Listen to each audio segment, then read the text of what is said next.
Hello, welcome to this video, and on this video I'm going to be going through what I think is the 10 most overrated drummers in history. Now, of course, this will be a contentious video. If you agree with me, you know, some drummer that's been held up high and you think they're not that good really, then you're going to be shouting and championing along with me and having a good old laugh. Whereas if I say that a drummer that you absolutely think is fantastic is overrated, you're going to get all upset, and that's going to bring you here, and that's why you're here. But before we start, I must say it is only my opinion, and take this as, you know, some guys down the pub, you know, just chatting about music and having a discussion, you know, just to see what happens, because I know this is going to be really contentious, especially with the drummers that I have on this list. So what I'm going to do is I'm going to go through them from 10 to 1, ranking them for overrated. And I will be giving my reason why I think they're overrated. Now, before we start, one more thing. The drummers on this list are fantastic. They're brilliant. Some of my favourite drummers of all time. I am not saying they're bad drummers. I'm not even saying they're mediocre or just good drummers.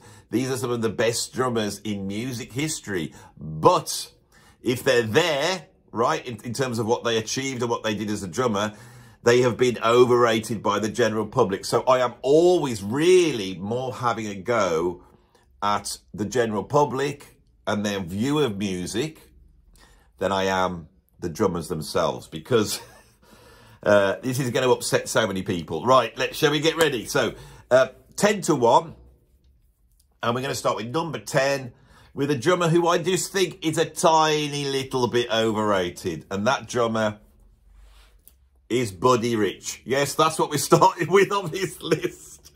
Buddy Rich, often seen as being the greatest drummer that ever lived by many. An incredible technician who emerged in the 1940s, almost like the Art Tatum of drums, being able to do things on the drums that were impossible. So why would I say that this guy's overrated? Well, you know, if you get a top 10 list, this is what I've been working off. I've been going on to Google and Googling the 10 greatest drummers and going through the list and going, well, this guy always comes up at the top. And really, if you take someone like Buddy Rich, he's an incredible technician. But he's an incredible technician that, rather than being a jazz drummer, which everyone thinks he is, he was much more of a show business drummer. He was much more of a personality or a celebrity. This guy would turn up on the Johnny Carson show. He would be very entertaining as a guest. He would hang out with Frank Sinatra and Sammy Davis Jr. He was a lot more attached to show business than he was to jazz. Now, he did play with the likes of Charlie Parker in the 1940s and 50s. I know all that. And he did some very good jazz gigs. But when he was playing jazz, he did not innovate or play at the same level, I don't think, of someone like a Max Roach or a Kenny Clarke. And Kenny Clarke is a drummer that I don't think possessed the same level of technique as Buddy Rich, but was far more innovative. And that's my first thing. Everyone looks at the technique, and what happens when you look at Buddy Rich is it just starts to be all technique focused, and it starts to take away certain other aspects that I think are more important in terms of what makes a drummer great. And I think the ability to come up with individualistic beats that represent you, where you can say, well, that's that drummer. Now, we can to a certain extent with Buddy Rich, because there's so many licks that drummers have studied and copied, but it's more the licks rather than the style. But what Buddy didn't do was innovate. He was a product of the big band era in the 1920s and 30s. He'd come out of drummers like Chick Webb and Dave Tuff, and he was playing in that style. You can see him almost as just a more virtuoso version of Gene Krupa. Gene Krupa didn't possess Buddy Rich's chops, but as an innovator, he did far more. Now, if you look at his contemporaries, people like Louis Bellson, they possessed a similar level of chops. And certain jazz drummers, I think, like Philly Joe Jones and Max Roach, had a level of technique that was equivalent, I think, although they were doing different things. Buddy's technique was very showboaty. It was all about fast fills, fast rolls, fast round the kit, fast bass drum. That was where he come from. He'd got an incredible touch. He'd got an incredible sense of groove, and he'd got a drive and dynamism that, you know, very few drummers could match. I agree. But I think the idea that in the jazz world or in the greater world at large, that Buddy Rich has now come out as the greatest drummer of all time, I think is a little bit too much. A tiny little bit too much, which is why I have Buddy at number 10. At number 9, I have a collective. On these lists, I've got collective. I've got categories that I am going to put in as well. And at number 9, I have put internet drummers who don't play songs, right? Internet drummers that do a billion takes, and then when they get it right, they film it, you know, they filmed it a million times and they put that take up, and then they go into a Pro Tools and they fix all the mistakes and they buff it up and all that type of stuff. There are a ton of drummers out there who have incredible technique. It's almost like they've become performing, you know, I was going to say performing chimpanzees, but that's probably a little bit too harsh. But I've said it now. It's like a circus trick. That's what I mean to say. And they'll come out and they'll go, here's 5 with one hand and 7 with the other, and I'll play 11 with my feet, and I'm farting at the moment. I'm farting with a 13 over 7. And he'll get that, and they'll do that in front of you. And you go, oh, that's very good, you know, and that's great. And I have no problem with drummers doing that. And I enjoy watching it. But I do ask the question, where's the songs? Where's the music? Where's the band? Where is the thing you're supposed to be doing being shown? Right? The drummer's role primarily is to get people to tap their toes and to sort of mark, almost like a conductor of the band, the sort of dynamic and emotional movement of the song. Now we have drum machines, that's all gone out of popular music, but in the old days, a drummer like Al Jackson could come on and he could like put a big pair of lovely arms around that song, and he would gently take you through. We're going to go up to the chorus, but it's the first chorus, so I'll take it back down. Second chorus, I'll lift it back up, and now in the middle, and I'll bring it back down again. And this is what they would do. And that, for me, is drumming. Being able to perform, you know, circus tricks on the drums is something that should be there, but it's like an afterthought. It's like you find a good drummer and you go, you a good drummer? Yeah, I'm a good drummer. Yeah, really, really good. Oh, what sort of things could you do? Oh, I'll show you this. And you just show something. And in the old days when drummers did drummer solos, that's what you were feeling you were seeing. You felt you were seeing somebody that was really, really good. They were so good that they could have some tricks. Now the tricks have become the most important thing. And drummers can not be able to play grooves, not be able to play in a band, but what they can do is sit for a year, work on one lick and film it, and then stick it up on Instagram, and everyone's so shocked by it that everyone starts, oh my God, oh my God. And what it does as well is, rather than it creating joy in the listener, it just creates like a panic.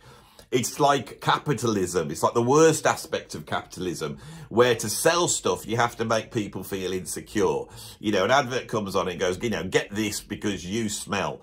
Oh, but I do smell, I better get that. Then the next thing goes, get this because you're not handsome enough. Oh, I'm not handsome enough and I smell. And get this because your car's rubbish and it doesn't look cool. And this one's driving through like Italy and going past, you know, good countryside. And you might be doing that if you get this car. I need to get that car. I need to get that aftershave. I need to get that hair products. I need to dye my hair black. I need to do this, this and this. I haven't got this. And, oh, what about insurance? And this is what capitalism, every advert, it essentially doesn't work unless it makes you feel a little bit insecure. And these internet drummers, it's just become about that, rather than being the joy of this. Internet drummers who don't play songs, that fix everything on the internet. That's what I've got at number 9. I think everyone will agree with that, won't they? Right. It just gets more and more worse. At number 8, I have Karen Carpenter and all female drummers. That's bad. That's bad. You misogyny. You woman hater. How can you say that?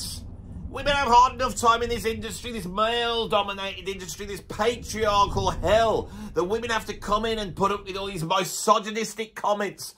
You know, and the assumption that they're not as good as the men. And then certain drummers have fought their way. They fought their way into this industry to be subjected to all sorts of sexist crap. And there's someone like you, some middle-aged, white, grey-haired idiot, comes on the internet and you say that all women drummers are overrated. How can you say this? How? I will now explain why. Karen Carpenter is one of the greatest voices in the history of popular music. She's one of the most charismatic performers. She was an incredible artist. From an incredible musical family. Her brother Richard was a brilliant musician and she was a brilliant musician. She was a fantastic drummer, without a doubt. She was a fantastic drummer. And now the internet's come along, you know, we can now put on videos where on TV shows of the 70s she'd done a drum solo. And we go, oh my God. And again, this is sort of that Buddy Rich thing. It was very much showbiz thing. I'll do something like Sammy Davis Jr. would do this. And she was good enough to do that. And when I watch it, I go, God, she really can play. This isn't just someone who can play, but she can really play.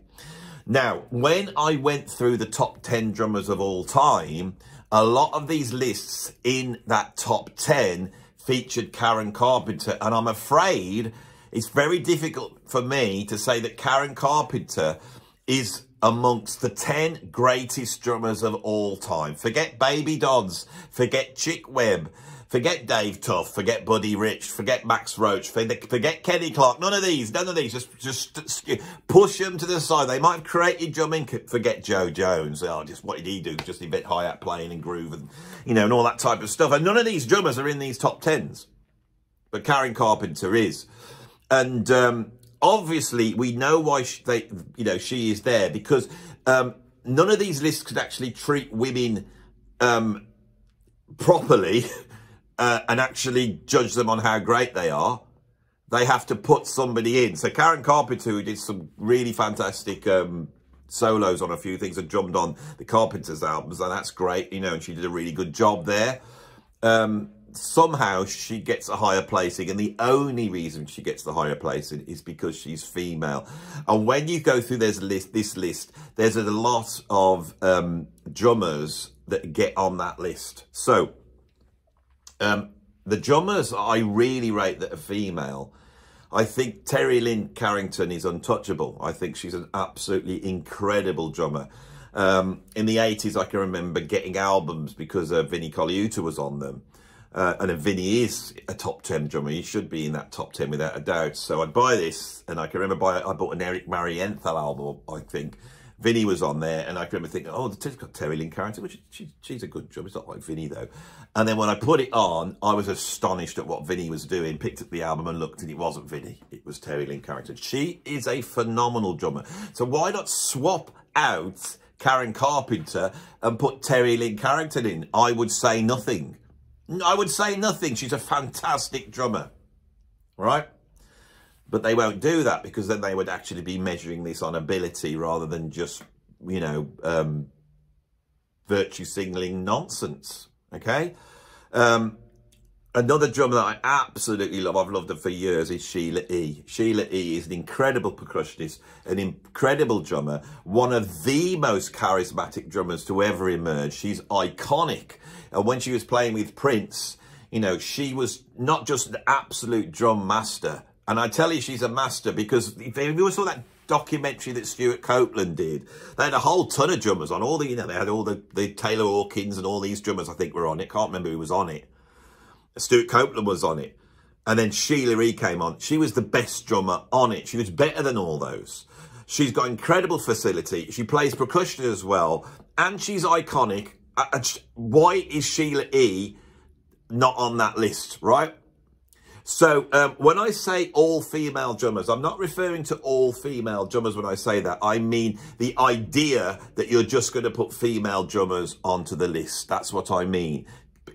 Let's judge musicians on how great they are and try and remove the prejudice that we have, positive or negative, towards certain people, because by using positive discrimination in terms of hiring people or bringing people in, it will always work against other people in some way. And believe me, the reason why people get the gig on drums in bands is so prejudicial. It's so riddled with certain class prejudices, race prejudices, so riddled with it that we don't want to be adding to it. So Karen Carpenter, a fantastic drummer, but I don't think she should be popping up on these lists when there are genius drummers out there that are greater, including a whole bunch of female drummers. Cindy Blackman's another one that I think is absolutely fantastic.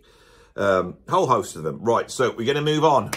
Upset. So what have I upset now? I've upset all the people who think Buddy Rich is the best, which is like all old drummers. So I've upset the olds. Internet drummers, I've upset all the news. And then Karen Carpenter, so I've upset all the women. That won't make me any difference because there's no women watching, is there? So at number 7, I have Roger Taylor from Queen.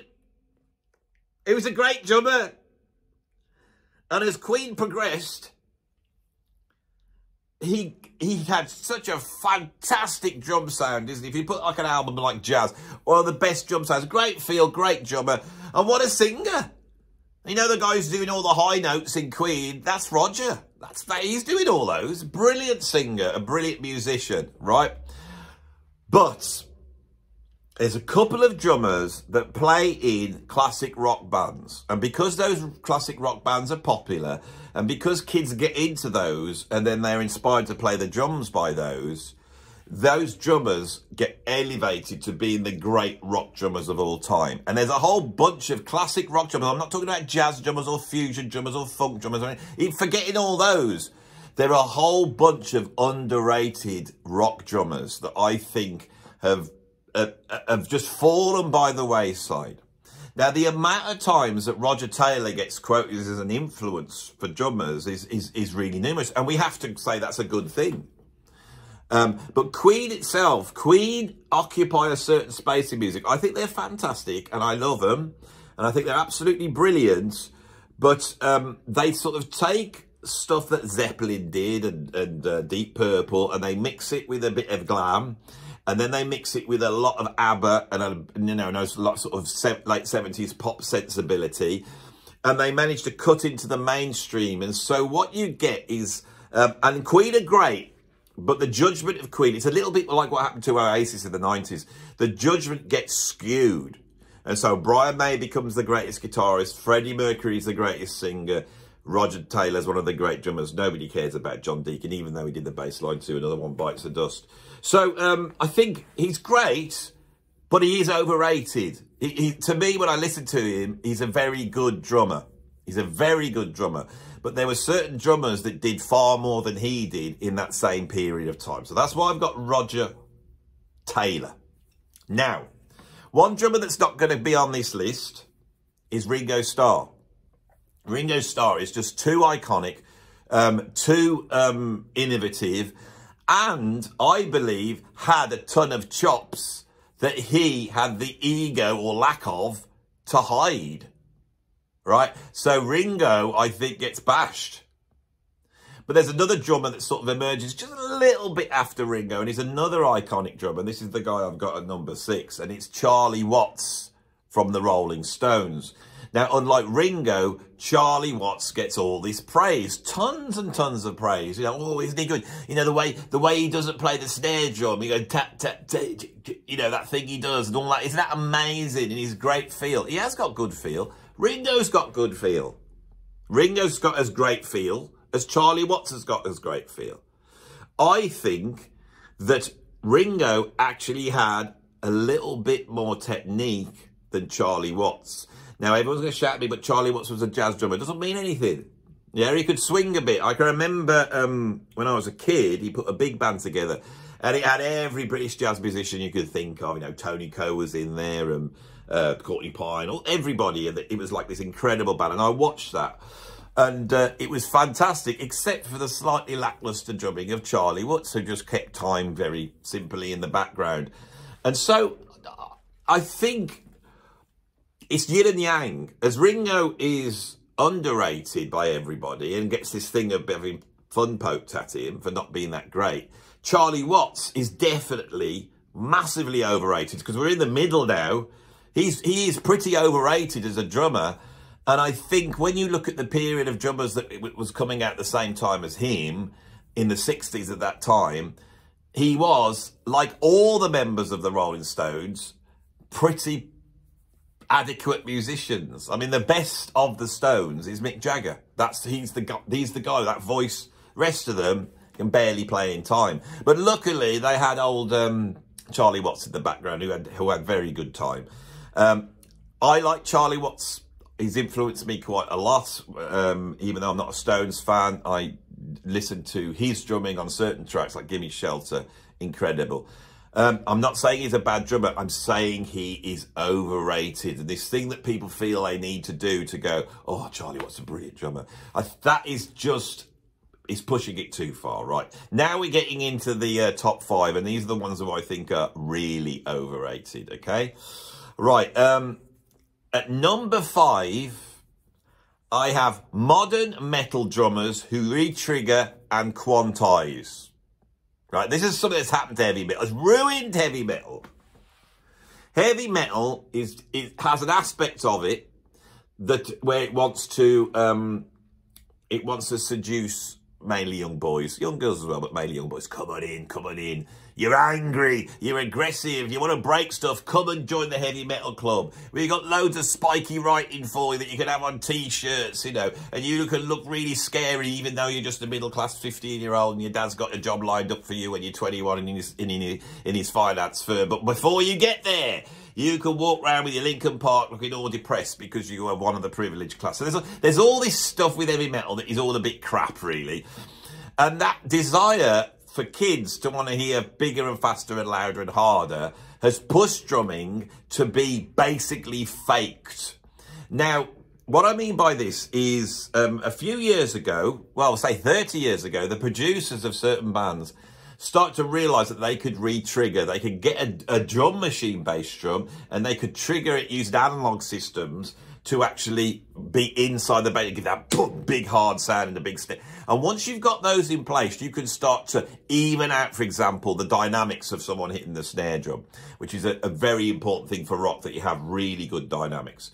Then the computers come in and the computers can now re-trigger your sound, right? So a lot of modern metal albums, rather than them bothering to mic everything up properly, which costs loads and loads of money, with brilliant engineers in proper room with like really expensive microphones, really well-tuned drum kits with a drummer that knows how to hit a drum properly, right? Rather than just do that, you can just stick a mic up really close and that rather than that mic recording the sound, it triggers the sound of somebody else playing. Now, believe me, on most modern metal albums, that is what you're hearing. You are hearing basically a drum sample, not the drummer. But at least you're hearing what the drummer played. Well, no. And there's two reasons for that. One is because now people will do hundreds of takes and you may be listening, every single bar might be taken from a different take. And also, if someone's not consistent, they might find a bar. Say someone's trying to play a drum beat, it's quite hard. So they play it 8 times and they look at it and go, oh, that one's not so good. And the second bar, okay, nearly got it. Third bar, you get it, but then it fell like, I'll tell you what, I'll cut the third bar out. We'll just paste it all the way through that verse and it'll be really consistent. But it's also a little bit out of time. Well, now we have programs like Autotune where it will pull anybody into time. And the area where this has been overused, has been in like progressive metal, and prog, I'm afraid. There's so many prog albums where there's not even a drummer on there. I think this is one of the most disgusting things that's happened to drumming. I understand why it's happened. Some of it's financial, some of it's because the drummers just aren't good enough, and some of it is because of a sort of weakness of wanting to appeal, you know, because basically metal's become pop music and it has to appeal in a certain way. And the visceral energy, the other side of it that used to appeal to young guys, you know, like when I first heard Motorhead, it was the energy. And now when I listen to it and I listen to Filthy Animal Taylor, knowing that that guy is just in a room with some mics on him and you listen to him play, he might not be fast as the fastest death metal, you know, blast beating drummers that we have now, but you hear him really playing and you know that that guy is going for it full out. And a lot of the grindcore bands and thrash metal bands, you know, those drummers like Mick Harris and Danny from Napalm Death, and then people like Dave Lombardo, they were all really doing it, you know, Charlie Benante, even, to give him his credit, Lars Ulrich, because I nearly put Lars on this. And then I thought, no, hang on. When I was like, how old, you know, in my mid-20s, and Master of Puppets came out, right? That was recorded pre-computer.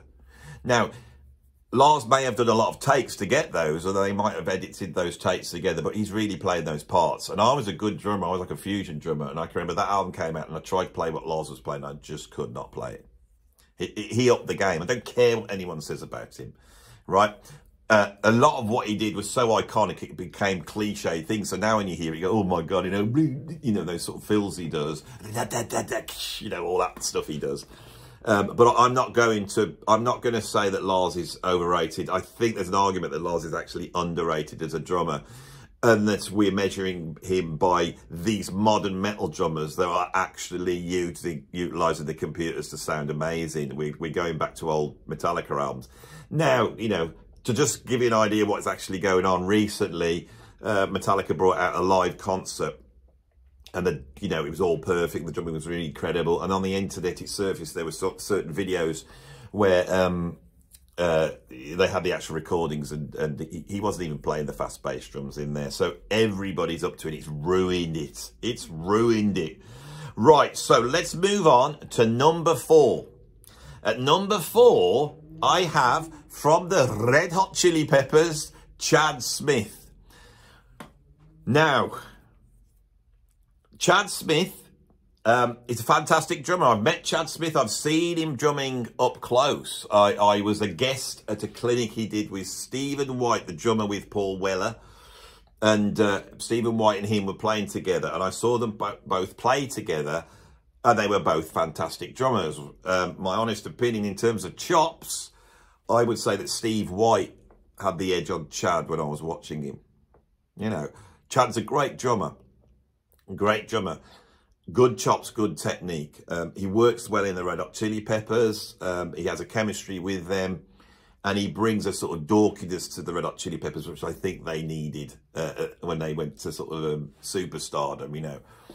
And I love the Red Hot Chili Peppers, and I love Chad Smith, and I think he's a lovely guy, and I think he's a great drummer. But if you get a drum magazine, right, every time you get a drum magazine, there will be a poll of the greatest funk drummer. And often Chad Smith will make that poll. And often he will be quite high up. Often he will be number 1. Forget Clyde Stubblefield. Forget Jabbo Starks. Forget Zigaboo Modellest. Forget them all. They're not a patch on there, Chad Smith. Drummers from Parliament, Ohio players.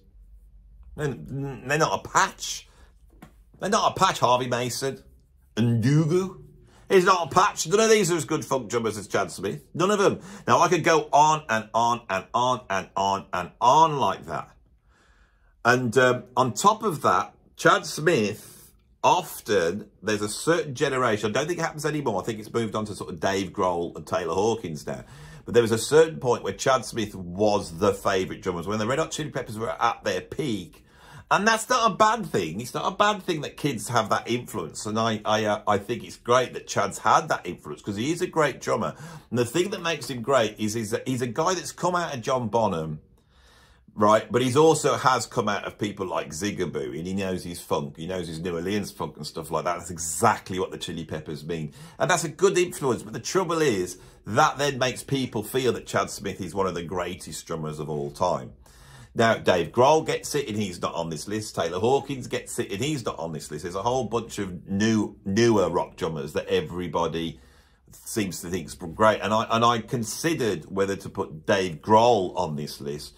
But actually, I think that Dave Grohl is a very, very, very good drummer, actually. And I think that when most people think of Grohl's technique, and the other one's Travis Barker. Travis Barker is a hero for so many drummers, but that guy has a ton of chops. Ton of chops. So you see, I'm not just being prejudiced against someone because they're in a popular band. Chad Smith has got some chops, but nowhere near, you know, Travis Barker. Nowhere near. That guy's full of chops. People like Matt Cameron, people like the guy from Smashing Pumpkins, Jimmy Chamberlain, ton of chops. Ton of chops. And they don't get rated as highly, you see. This is what this is all about. At number 3, we get to the big 3 now. The number 3, this is one of my favourite drummers of all time. I absolutely love this guy, and I thought, but I got to put him on because he keeps cropping up in the lists, and he keeps cropping up. Oh, I don't know whether I've got this one right, but I'm going to go for it, and I'll tell you what my thinking is. At number 3, I've got Ginger Baker, one of the great drummers to push technique up in the 1960s. You know, to bring jazz influences into rock music, to lay the foundations of rock drumming. He was the foundation of drummers like Ian Pace and John Bonham and all those rock drummers, you know, that have gone down in history. Ginger Baker was first. He had a ton of chops. So why am I saying he's overrated? Well, I'll tell you why. I'll tell you who overrated Ginger Baker. Ginger Baker. Ginger. And it has to be said. Ginger Baker had no time for any drummer unless it was like Elvin Jones or some jazz guy. No time for John Bonham, no time for any of those drummers, right? And he had aspects of his drumming, I feel, that lacked compared to some of these drummers that he would put down. I think Ginger Baker was not necessarily the best at getting a sound out of the drum, shall we say. The way you strike the drum and draw the sound out, I feel that he was a little bit slapdash in that area. And sometimes it worked. In Cream, it worked really well. And it can be quite beautiful. And sometimes his timing's a little bit slapdash as well. And also, and the thing that I really find difficult with Ginger Baker is he is the originator of the rock drum solo. So this is where Ginger basically coming out of big band jazz, I listen to people like Phil Seaman, but more than that, let's going back to the Louis Bellsons and the Buddy Rich. He did a sort of an approximation of that type of solo, which is basically the structure of the rock drum solo is it starts off small and it gets big. That is it.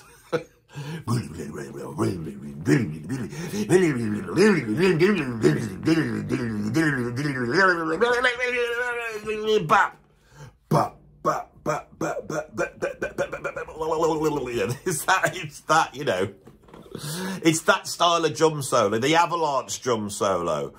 You know, the cupboards in your kitchen are too full and you went to get the cup. And as it comes, and the plate went, and another plate went, before you know, the whole lot's coming down on top of you. Oh my God, I'm being attacked by Ginger Baker. He originated that as well with the track The Toad. And I think there were so many people in the 70s going to see their favourite rock band and really loving it. And then when the band all walked off stage to, you know, have a, or whatever it is they're off to do, and the drummer then went into that thing, which is the equivalent of Gene Krupa going, but that's got more swing.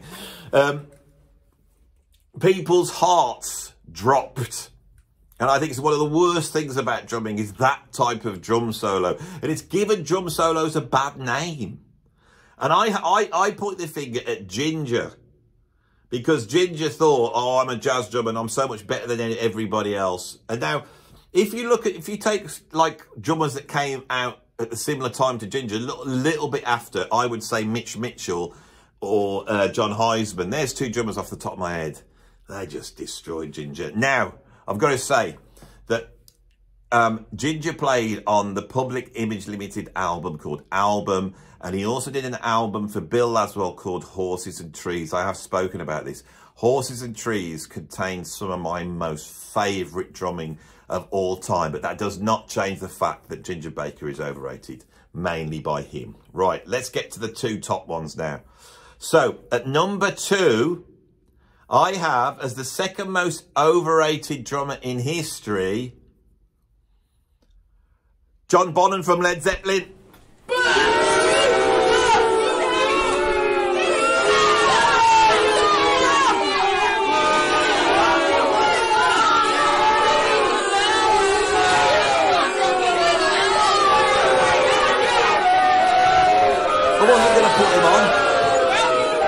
I love John Bonham. He's one of my favourite drummers.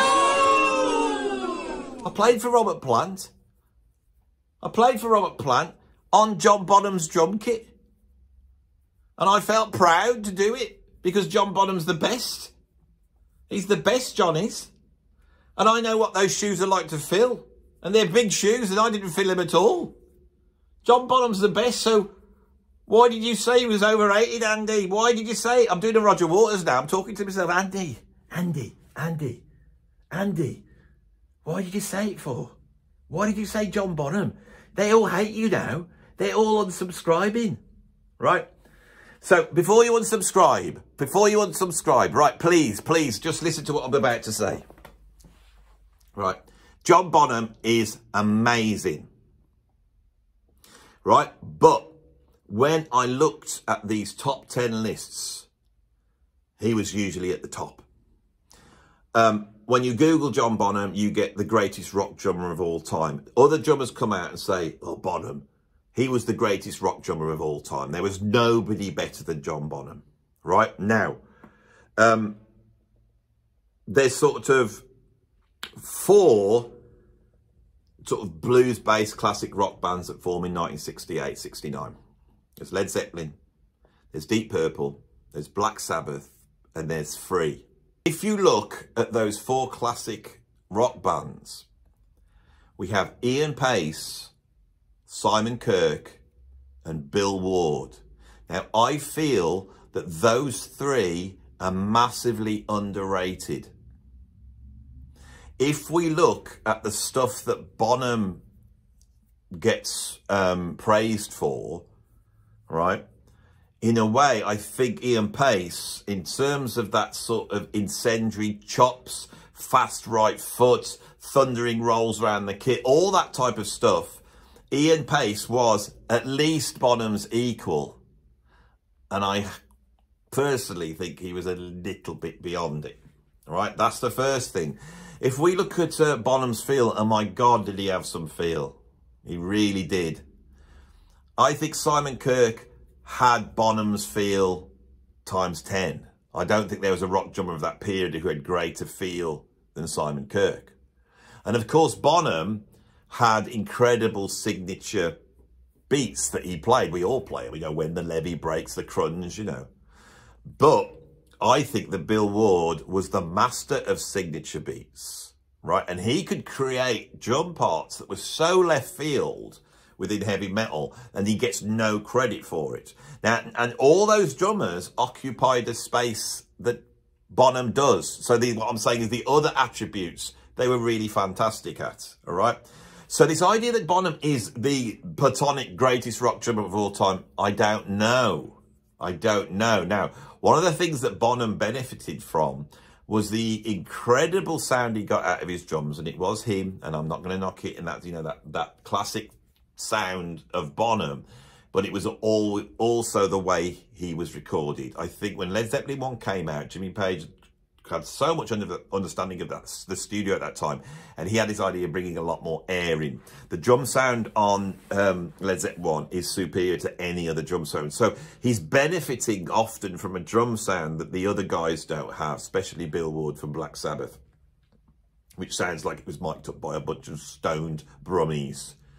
Well, you got the box? I've got a few boxes. How many for Bill? Oh, we'll stick a few on. You don't need that many, does he, really, Bill? I mean, he hits them hard, doesn't he? A couple of 57s, that should do it. Just stick him on. Yeah, you're right, Bill. Oh, yeah, he seems all right. Should we do some recording then? So I imagine that's what happened with Bill's drum sound, especially early on. But Bill Ward is an incredible drummer, right? So that's the first thing. I don't think chops-wise, I don't think rock drumming-wise, I don't think that Bonham's the best. I think he's one of the best. He's one amongst many, right? Now, this drum solo thing, the reason why I hate rock drum solos is not because of Ginger Baker the Toad, right? That's pretty awful. It's because of bloody Moby Dick. Oh, God's song remains the same. Why did they waste half a side on that? You know, it's a load of blah, blah, blah, blah, blah, blah, blah, blah, blah for hours, and then him just farting around on some bloody timpani. Timpani, John, what have you got timpani there for? Do you really need some timpani? You know, timpani. Well, I thought it'd be quite good to have some timpani on there. I mean, not everyone's got timpani, have they? I know, but you don't need timpani. What do you need timpani for? Well, I thought we would do a bit of the old kettle drumming, a bit of the old classical sort of stuff. It's got a pedal on it. I'm going to make the pitch go up. I know, because you did it for 15 minutes. Our bloody song remains the same. Now, Bill Ward had Rat Salad on Paranoid, right? And that's a cool song, that is. That's a cool song. And when he comes in, you get this flurrying jazz all over the place drum solo. If it had been properly recorded, everyone would be going, whoa, this is something else. And then we have the mule, right? We have the mule. That's the greatest of all the rock drum solos. Ian Pace, Deep Purple, the mule. That's the best one, right? So in the classic rock drum solo race, we've got the toad, we've got the whale, we've got the rat, and we've got the mule. And the one that wins it is the bloody mule. And why they have to be arranged in that animal array, I do not know. So John Bonham is absolutely incredible. But I think it actually does him a disservice to just say this is the greatest rock drummer of all time. And I think the reason for that is because John Bonham has become untouchable because he died at the age of 32. I think that's what it is. It's like you get into Zeppelin, you hear this incredible drumming, it blows you away, and then you realise there's no more. You can't read any more interviews, and everyone's trying to work out what was going on with Bonham. And, you know, knowing people as I do, so many people who actually played with Bonham, and when I say what was he like, they go, yeah, he was a really good drummer, but I don't get the feeling that he was just the giant, although Robert seemed to think that when I played with him, but we're getting too personal now. So anyway, that's my problem with John Bonham. That's why he's at number 2. But at number 1, this is going to be upset even more people. No, my number 1 is really going to upset people. It really is. This is the most overrated drummer in history. Right? And at number 1, that wins my ranking video, the most overrated drummer in history, is Neil Peart. Oh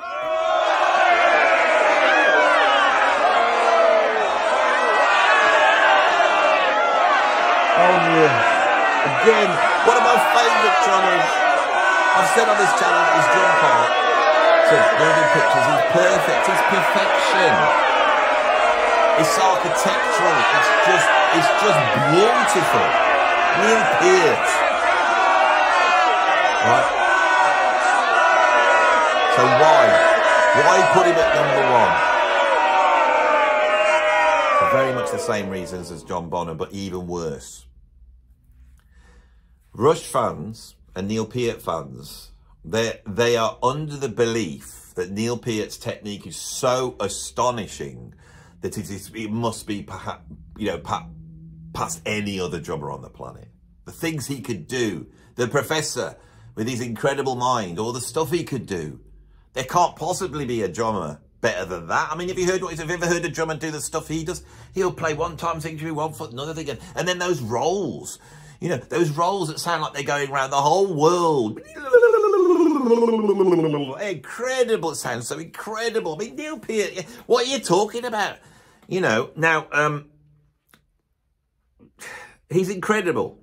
Neil Peart's an incredible drummer. I would say that Neil Peart, there's a very few drummers that join a band, because remember, he wasn't the original drummer. So it wasn't a band coming together out of chemistry. The Rush had formed and they had some chemistry, and John Rutsey was actually quite a good drummer on the first album. But then he goes.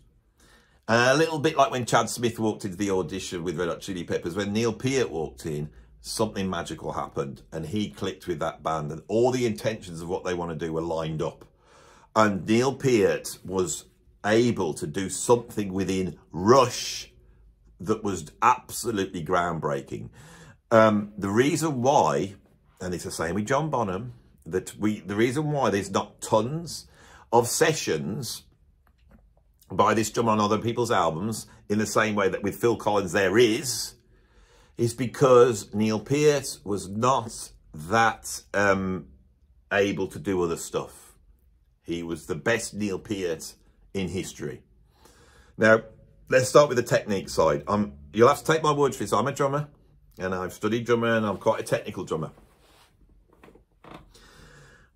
All session drummers, all jazz drummers, all jazz fusion drummers, I could start listing drummers. There's thousands of them have got way more chops than Neil Peart. When they had the Taylor Hawkins gig and Omar Hakim got up to do YYZ, Omar Hakim has way more chops than Neil Peart. He really has. And if you don't believe me, then you'll have to not believe me. But they do. They do. So that's the first thing. In terms of feel, Neil Peart played in a very controlled way. On stage, he didn't have much in his monitors because his drum parts were written. He worked his drum parts out and then he played them, and they were the same every single time. That's quite a feat, but for me, I value a drummer that can improvise and could actually work on the spot, not go away and work their parts out. I've always seen that as a beginning. And so that Neil Peart's like that. And also his placement, he's working all the time to be as on the beat as he possibly can. And so he lacks the sort of feel that someone like Omar Hakim, for example, would have. Drummers like Vinnie Colaiuta, drummers like Simon Phillips or Marco Miniman or Thomas Lang or Steve Gadd or Billy Cobham or Narada Michael Walden, and I could just go on and on and on about drummers that have far more technique. Neil Peart couldn't read music. He played the stuff that he could play. He didn't have to walk into situations and have a score dropped in front of him and play what was there.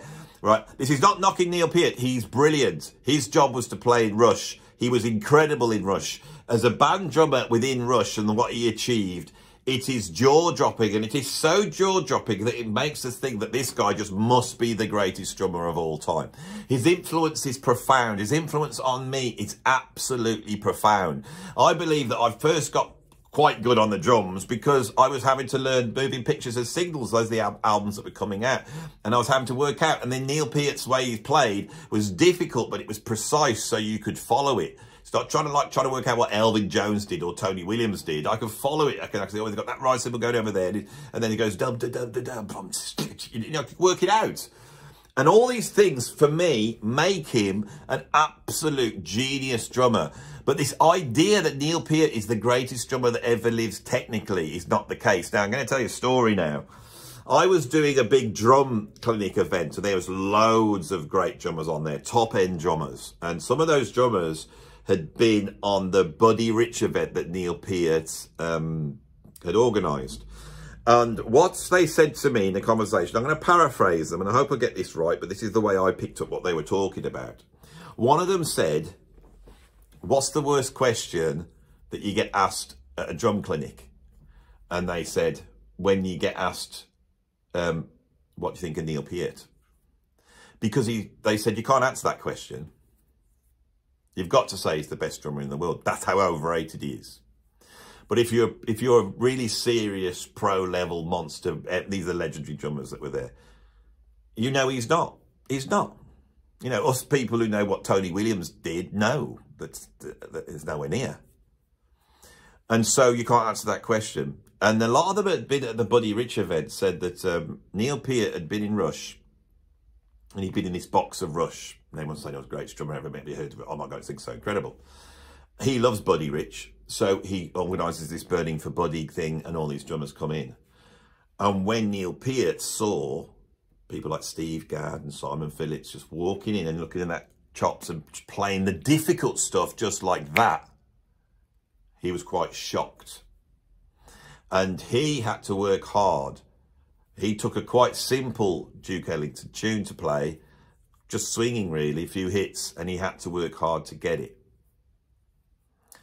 Neil Peart could easily be outside his comfort zone. Now, I feel rotten on this list doing that. I must admit, now I've got here and I've said all that. I absolutely love the guy. His genius is to do with his vision on the drums. That's his genius. And the sound that he got out of the drums in the studio, the way he structured his fills. I mean, the fills on Tom Sawyer are so beautiful. absolutely so beautiful. He never fell into that thing that John Bonham and Ginger Baker does. His drum solos that he would do live was just like, it was almost like a drum history lesson. He was brilliant. He's one of the greatest drum soloists ever, but he was brilliant in the way he told a story. So that is my 10 overrated drummers of all time. I hope you enjoyed it. Please take it with a pinch of salt, will you? Don't get all angry. Don't unsubscribe. Right, don't unsubscribe. Just see how it is, you know. Don't get all upset about it. If you did like this video, I mean, I bet there's a lot of you pressing unlike. You can't see those. YouTube won't let you see. I bet you're pressing it like mad. I'm putting up 20 of these in. But if you did like this video, please like it.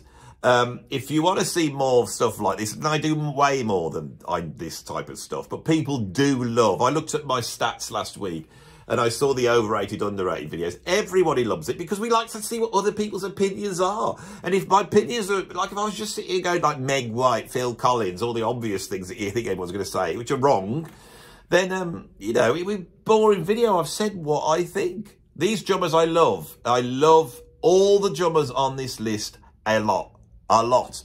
Chad Smith, Ginger Baker, John Bonham, Neil Peart, Buddy Rich have all been huge influences on me. I bow down to them. They are greats. They are some of the music greats, but they're music greats, right? They're music greats. Greatest drummer that ever lived, Vinnie Colaiuta. Right. If you want to do what? If you want to support me, you can go over to Patreon. There's a lot going on Patreon. I can't even tell you how much is going on. It's like a big club for people who like prog and jazz rock. And if you also want to support me financially, please put a little bit of money in the tip jar. Right, brilliant. I'm on to the next video now. The next one I'm about to do is, you've guessed it, the 10 most underrated drummers in history. You see, I've got an idea and I'm going to squeeze every last bit of prog and rock juice out of it.